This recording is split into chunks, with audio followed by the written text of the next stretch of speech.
आता आम्हाला बिल्डिंगवर त्रास होत स्वाभिमानी शेतकरी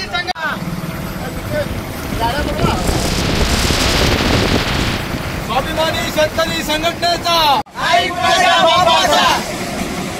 सोयाबीनला भाव मिळालाच पाहिजे. अरे कोण म्हणते देत नाही. सरकार हमसे डरती है, पुलिस वाले डरती है. स्वाभिमानी शेतकरी संघटनेचा जय हो. स्वाभिमानी शेतकरी संघटनेचा जय हो.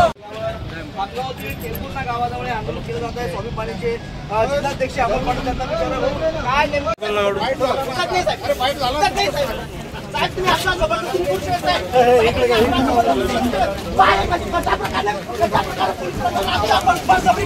आणि आम्हाला ब्रिटिश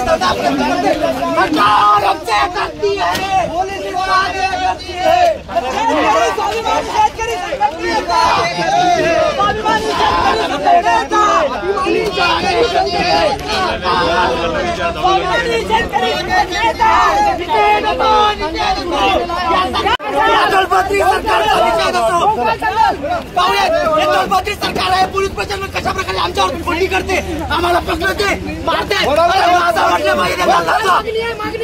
मागे जोपर्यंत मागण्या मान्य होत नाही तोपर्यंत आम्ही इथून उठणार नाही. जोपर्यंत मागण्या मान्य होणार नाही तोपर्यंत इथून उठणार नाही असा पवित्रा या ठिकाणी स्वाभिमानी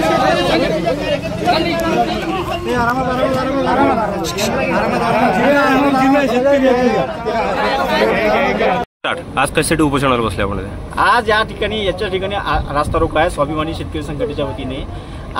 आमचा विमा गेल्या वर्षीचा पीक विमा मिळाला नाही, 2022-23चा पीक विमा मिळाला नाही, 24चा पीक विमा मिळाला नाही, अतिवृष्टीची रक्कम मिळाली नाही. आम्ही वारंवार आंदोलन केले, आंदोलन झाले आमचे, सरकारला जागाही आली. एक महिना झाले अतिवृष्टीची रक्कम जमा होऊन अजूनही सरकार आमच्या खात्यात टाकायला तयार नाही. विशिष्ट क्रमांक दिले, विके नंबर दिले, केवायसी झाल्या, पण 1 महिना होऊन जर नसेल तर लाज वाटली पाहिजे या सरकारला. महाराष्ट्र राज्याचे अर्थमंत्री म्हणतात की बा 2 दिवस मार्च एंडिंग राहिला, म्हणतात की बा तुम्ही पीक कर्ज भरा. कसं भरायचं पीक कर्ज? आम्ही कुठून भरायचं? आमच्यावर पैसे आहेत का?